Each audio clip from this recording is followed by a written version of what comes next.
எவ்வளவு அவசியம், இந்த சமுதாயத்துக்கு ஃபஜ்ருடைய தொழுகை என்பது எவ்வளவு உன்னதமானது, எவ்வளவு கண்ணியமானது என்பதை நான் விளங்க வேண்டும். இந்த ஹதீஸை இங்கு நான் சொல்வதற்கான நோக்கம், ஒருவர் போலியான முஸ்லிமா அல்லது உண்மையான முஸ்லிமா என்பதற்கு அளவுகோலாக பெருமானார் ஸல்லல்லாஹு அலைஹி வஸல்லம் ஃபஜ்ருடைய தொழுகை தான் வைத்திருக்கின்றார்கள் என்பதை நாம் விளங்கிக் கொள்ள வேண்டும்.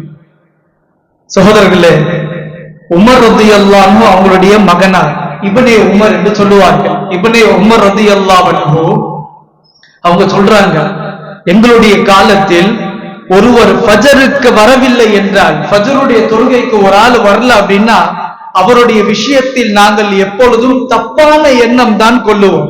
அவர் மேல எங்களுக்கு நல்ல சிந்தனையே வராது.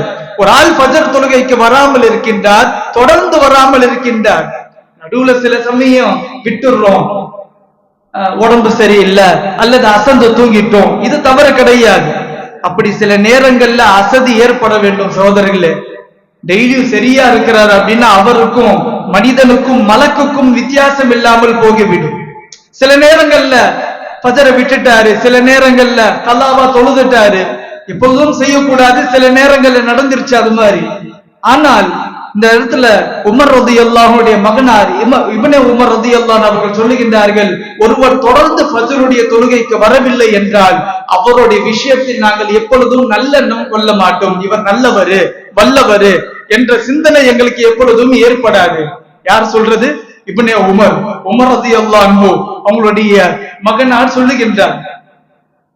காரணம் என்னவென்றால், ரசூலுல்லாஹ் ஸல்லல்லாஹு அலைஹி வஸல்லம் ஒருவர் நல்லவரா கெட்டவரா என்பதற்கு அளவுகோலாக ஃபஜ்ருடைய தொழுகை தான் வைத்திருக்கின்றார்கள். அதை வைத்து இப்னே உமர் ரலியல்லாஹு அவர்கள் சொல்லுகின்றார்கள்.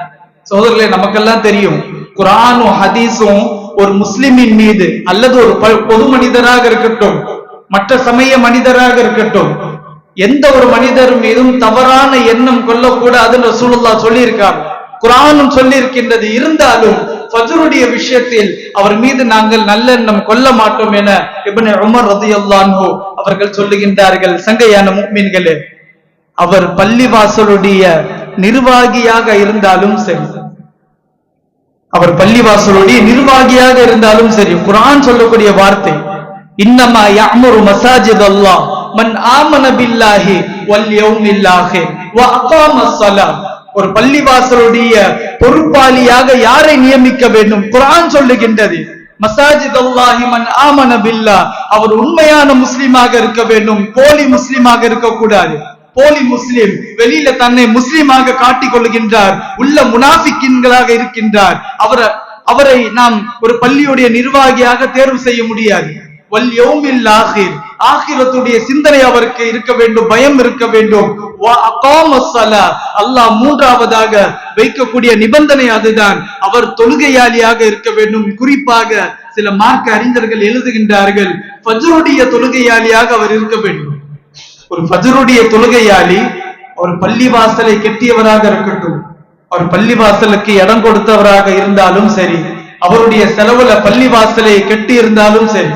எத்தனையோ பேரை நாம பெருமையா பேசுவோம், இன்னாரு பள்ளிவாசலை கட்டி இருக்காரு அப்படின்னு பெருமையாக பேசுவோம். அந்த பள்ளிவாசலில், அவர் கட்டிய பள்ளிவாசலில் அவர் எத்தனை முறை ஃபஜர் தொழுது இருப்பார் என்பதை நாம் விரலால் எண்ணி சொல்லிவிட முடியும். சகோதரர்களே, இந்த நிலையில் தான் இன்று நாம் இருக்கின்றோம். இப்ப எனவே ஃபஜ்ருடைய தொழுகை என்பது அவர் நிர்வாகியாக இருந்தாலும், சில அறிஞர்கள் இப்படியெல்லாம் சொல்றாங்க. என்னுடைய உஸ்தாத எப்பவுமே சொல்லுவாங்க, பள்ளிவாசலுடைய பொறுப்பாளியாக இருக்கக்கூடியவர்கள் அதிகம் கவனத்தோடு இருக்க வேண்டும், குறிப்பாக தொழுகையுடைய விஷயத்தில். இல்லை என்றால் இது போன்று இருக்கக்கூடியவர்கள் பள்ளிவாசலுடைய புனிதத்தை கண்ணியத்தை நாசமாக்கி விடுவார்கள். அல்லாஹ் பாதுகாக்க வேண்டும்.